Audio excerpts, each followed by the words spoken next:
Allez, on est parti pour la dernière phase de cette Coupe de France de la French Tech et le dernier moment aussi du West Web Festival. Je vais tout d'abord appeler mes arbitres. Donc Thierry Van de Waal d'Isaïe, rejoins-moi Thierry. On peut l'applaudir bien fort, vous l'avez vu ce matin du coup en conférence. Mitchell, c'est pareil, de White Star, rejoins-moi. Et Richard aussi de French Web. Vu la difficulté pour arbitrer, départager ces deux concurrents, c'est bon, ça ira vers là. Hop, tac, j'organise un tout petit peu. Un petit micro pour vous. Et puis maintenant, on peut applaudir bien fort nos deux finalistes. On n'a pas de breton. Bon, c'est comme ça. L'année dernière, on a eu un breton qui avait gagné. Donc je demande à Frédéric de Facility de venir me rejoindre, aller directement dans le ring, on l'encourage bien fort. Détecté par l'accélérateur Emera à Bordeaux, originaire de Limoges. Je demande ensuite à Vidata, Alex, qui arrive. Allez, on l'encourage.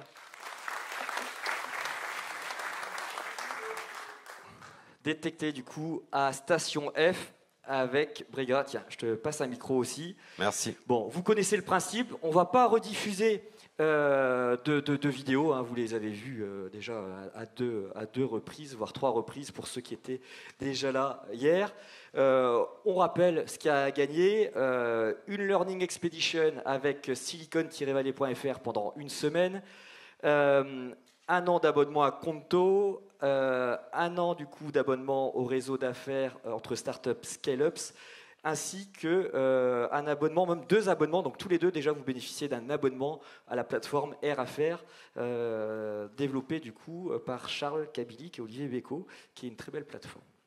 Bon, je vais vous demander pour cette finale, non pas de pitcher en 30 secondes, vu qu'il n'y a pas de vidéo, de pitcher en 1 minute. D'accord. Hop, je prends mon petit chrono. Et on va commencer par qui? Je peux commencer, ça me gêne pas. Allez, on est parti pour 1 minute. Et là, ça marche. Super. À nouveau, bonjour, Frédéric, Facility. Facility, c'est 5 minutes pour installer notre solution sur votre site internet, votre site intranet ou votre application, votre CRM, pour que 25% de la population, qui sont soit des personnes âgées, soit des personnes en situation de handicap, qui ne voient pas, qui ont des difficultés motrices ou qui ont des problèmes de compréhension, voire même des personnes en trouble temporaire. Je pense à Paolin. Quand on s'en arrive avec un bras cassé, on a un peu de mal à naviguer à travers un site internet, à travers une souris ou un clavier. Eh bien, Facility, ça adapte automatiquement un site déjà existant, un outil déjà existant.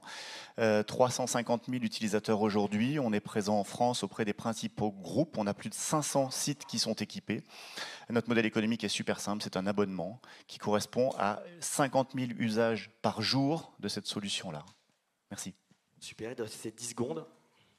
Hop, à ton tour, Alex. Alors aujourd'hui, la vidéo marketing, c'est un des supports les plus utilisés dans un contexte de marketing. Seulement, ce qu'il faut savoir, c'est que 38% des gens regardent une vidéo marketing jusqu'à la fin. Nous, ce qu'on propose, c'est une solution qui permet de générer des vidéos marketing personnalisées à partir des données et du contexte propre à chacun des clients. Ce qui va nous permettre d'augmenter jusqu'à 82% en moyenne les taux de complétion, donc les gens qui regardent jusqu'à la fin.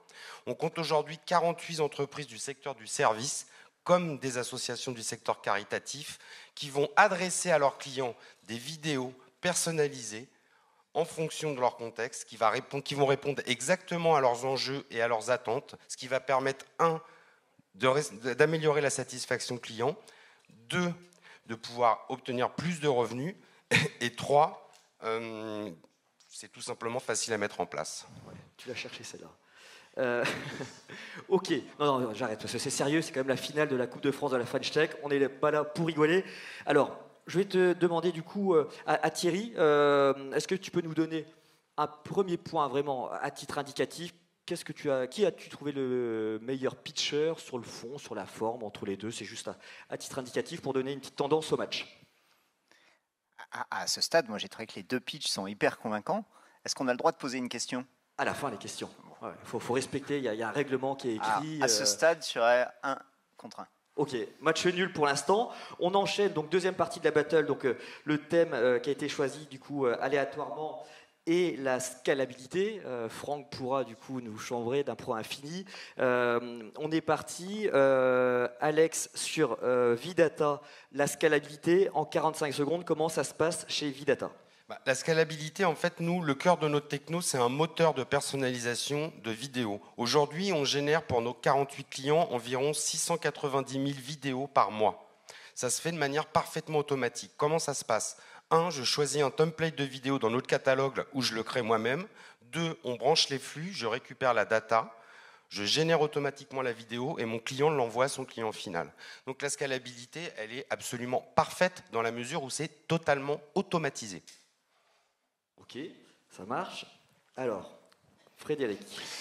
Alors moi, la scalabilité, elle est à deux niveaux. La première scalabilité, c'est celle du marché. Aujourd'hui, on a une population mondiale qui vieillit. On a les mêmes troubles de vieillissement, qu'on soit en Afrique, en Asie, aux États-Unis ou en France. Le trouble du handicap moteur, par exemple, reste le même où que ce soit. Ça veut dire que les gens à qui on s'adresse B2B2C sont nombreux et de plus en plus nombreux sur la planète. Comment peut-on adresser l'ensemble des sites en ayant des algorithmes qui soient de plus en plus intelligents, qui se couplent avec l'intelligence artificielle? À ce jour, et j'ai dit tout à l'heure, on n'est pas 100% scalable puisqu'il nous reste à corriger des choses, chaque site étant unique. Par contre, on arrive à des taux de performance qui sont exceptionnels pour accompagner les structures aujourd'hui qui ont des sites internet et notamment en nombre qui sont majeurs sur leur industrie. Top, top, top. Bravo, 45 secondes. Ok. Mitchell, c'est bon, tu peux donner un point, ouais. Les deux sont bons, mais pour moi, j'aime beaucoup l'automatisation de Vidata. Donc, pour moi, je donne un point pour D'accord, Vidata. donc léger avantage pendant le match du coup à Vidata. Ok, on passe du coup au deuxième thème concernant le seuil de rentabilité.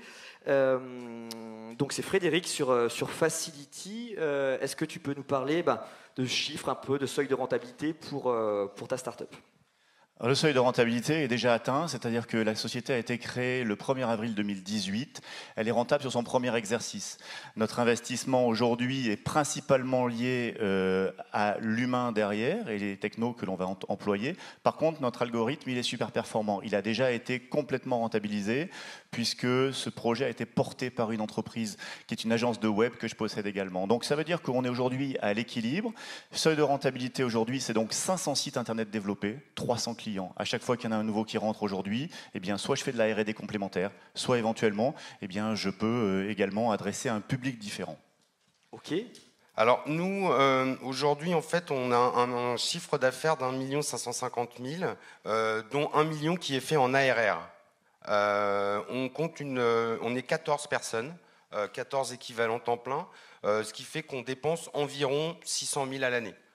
Donc on est carrément rentable, ça c'est pas un débat. Sur les 1 550 000, il y a 30% qui vont vers de la presta, dans la mesure où on nous demande parfois de réaliser des vidéos. On a un taux de churn qui est inférieur à 20%, et on a une lifetime value qui est autour de 60 000, mais c'est un petit peu tôt pour vraiment la mesurer, dans la mesure où on n'a que 3 ans. Ok, ça marche. Richard, un avis par rapport à cette notion de seuil de rentabilité entre les deux startups Alors, elles n'ont pas le même niveau de maturité en termes de durée de vie, donc c'est difficile d'évaluer véritablement, ou en tous les cas de les comparer l'une à l'autre. Je pencherais bien entendu pour Vidata, parce que le projet est relativement avancé et effectivement il y a un modèle qui montre bien comment ils vont gagner de l'argent et j'ai aucun doute sur leur succès. Mais par contre, je souhaite beaucoup de chance justement à Facility pour franchir l'étape vraiment de l'amorçage. On n'en est pas encore à la décision finale, mais c'est intéressant ce que tu dis. Alors, on va passer du coup à la dernière partie, à la question qui tue. Là, pour cette édition, on n'a pas encore eu de questions un peu virulentes. Je ne sais pas si ça va se passer ou pas en finale. J'ai toujours mes petits cartons. Alors, on va commencer par Alex, Vidata. Question qui tue, du coup, à Frédéric de Facility. En fait, moi, si je m'imagine utilisateur final, ce qui serait extrêmement désagréable pour moi, c'est d'avoir plusieurs Facility. Donc à devoir me connecter à plusieurs de plateformes de ce type-là pour accéder via une plateforme A à tel site, via une plateforme B à tel site.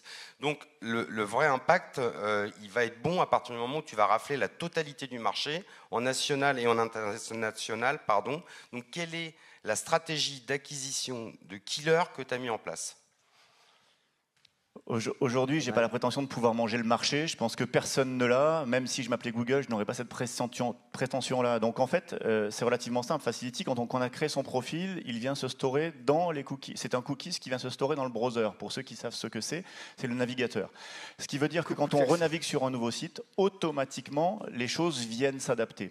Il est évident que prétendre de ma part pouvoir être présent sur l'ensemble des sites de la planète, ce n'est pas possible. Par contre, aller chercher des majors, je pense à un Google Chrome, France, États-Unis, ça me semble tout à fait possible puisque leurs modèles de format d'image, templates, sont identiques. Mais du coup, juste... Bon. On est en finale, hein, Non, mais parce que juste en fait, il faut gagner tous les assureurs, tous les banquiers, etc. Parce qu'il y a évidemment à gagner le B2B pour que j'ai pas, moi, en tant qu'utilisateur final, à passer par Facility A ou par concurrent B ou concurrent C pour pouvoir justement profiter du service. Parce que sinon, ça devient infernal. Donc il faut vraiment, il y a vraiment une prime au premier qui est monstrueuse dans ton business. Oh. Belle attaque. Merci. Ok, question qui tue de ton côté, c'est parti. Oui, moi, si j'ai bien compris ton modèle, donc tu reconstruis au fur et à mesure des bouts de vidéo en fonction des sollicitations ou des imprévus de tes clients à travers notamment les mutuelles ou les assureurs que l'on a pu voir. Qu'est-ce qui empêche quelqu'un aujourd'hui de copier ton modèle, de refaire la même chose? Quelle est la barrière à l'entrée? J'ai pas l'impression qu'il y en ait énormément, mais peut-être que tu vas me détromper. Alors, j'ai dû mal m'exprimer quand j'ai pitché. Si je prends le cas, par exemple, de Groupama, je suis assuré Groupama, je déclare un sinistre, on s'occupe de moi au téléphone et je reçois une vidéo personnalisée qui va m'expliquer exactement le processus de gestion de ce sinistre en fonction de mon contexte et de mes garanties. Donc, on ne recrée pas des bouts de vidéo, on personnalise un template. La barrière à l'entrée, elle est simple, c'est que le cœur du réacteur, c'est un moteur de personnalisation de vidéo qui nous a mis 18 mois à développer. On est 3 dans le monde à être à ce niveau d'efficacité. Notre avance, elle est où? C'est que les 2 autres, ils sont en black box. Nous, on a une plateforme open qui permet à nos clients d'opérer et de monitorer eux-mêmes les campagnes. On est un SaaS sous forme d'abonnement. Ok, bah merci à tous les deux. Je pense que tous les trois, vous avez des questions à leur poser pour approfondir un tout petit peu.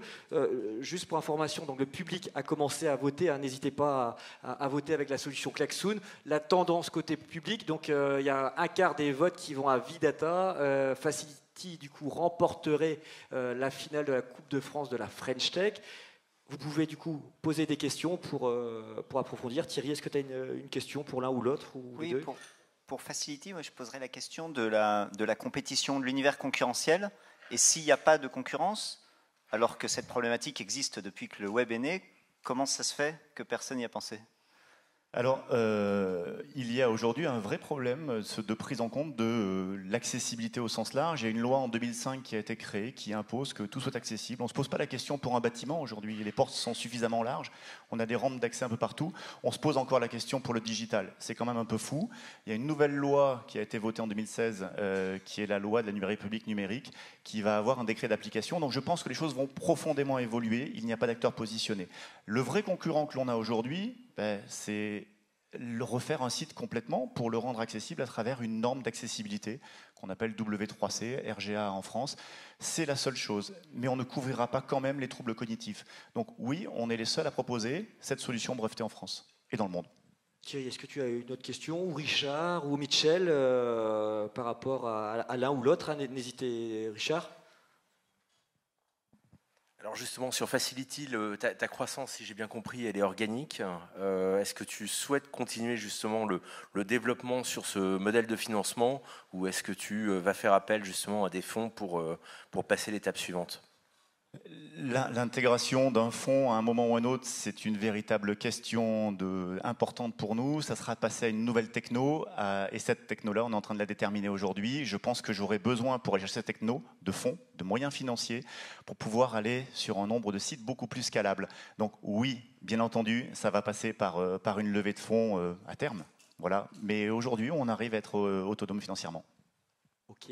Y a-t-il d'autres questions pour vous trois? Non, pas pour le moment. Bon, du coup, je vais vous laisser vous concerter en 1 minute, si possible, pour décider qui vous allez envoyer. Qui va être le grand finaliste de cette Coupe de France de la French Tech. Côté public, ça a l'air d'être assez clair dans vos esprits. Donc c'est Vidata c'est Facility qui remporterait face à Vidata. C'est la fin de l'événement. Il n'y a que 67 votants. Je suis un peu déçu. Je pense que vous pouvez faire beaucoup mieux. Donc, pour rappel, une Learning Expedition à gagner dans la Silicon Valley, des abonnements à Air Affaires, au réseau d'affaires Scale-Ups, à Conto. Je pense qu'on peut commencer à mettre le petit roulement de batterie, ou même autre instrument, mais... Roulement de batterie?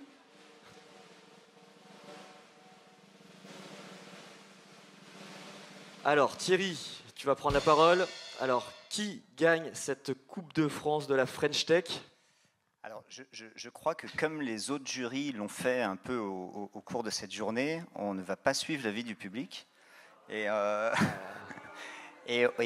on va donner la primeur à Vidata. Je peux expliquer en 2 mots. Bravo, on peut applaudir Vidata. Attendez, pour les musiciens, explication, c'est important de bien comprendre parce que c'est vrai que c'est la première fois du coup en 6 éditions de Battle qu'on a autant de décisions contraires avec les arbitres professionnels. Je dis pas que vous êtes des amateurs, hein, pas du tout, hein, c'est pas ce que j'ai dit. Bon, allez, bonne fin de journée. Alors, Thierry.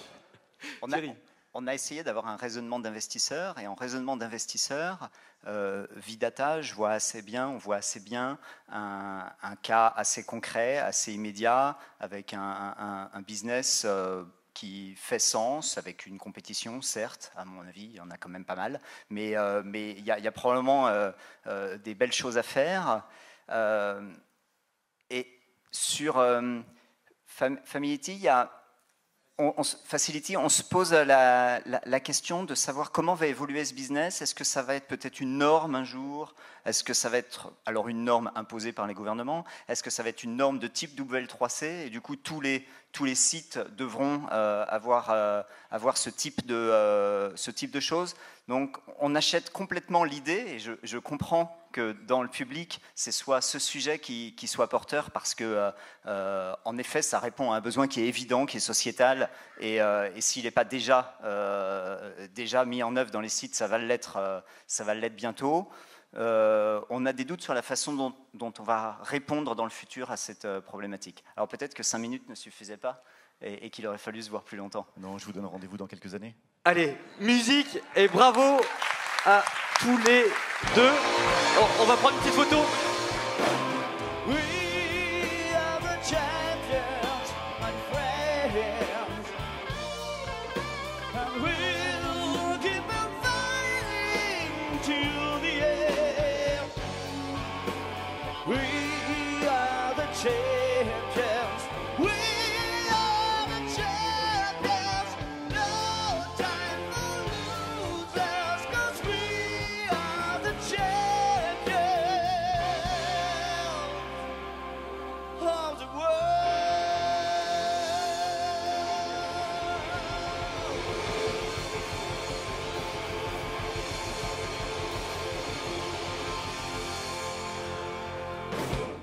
Un grand merci à tous les participants, que ce soit en phase de poule ou pour les phases finales. Merci à tout le monde.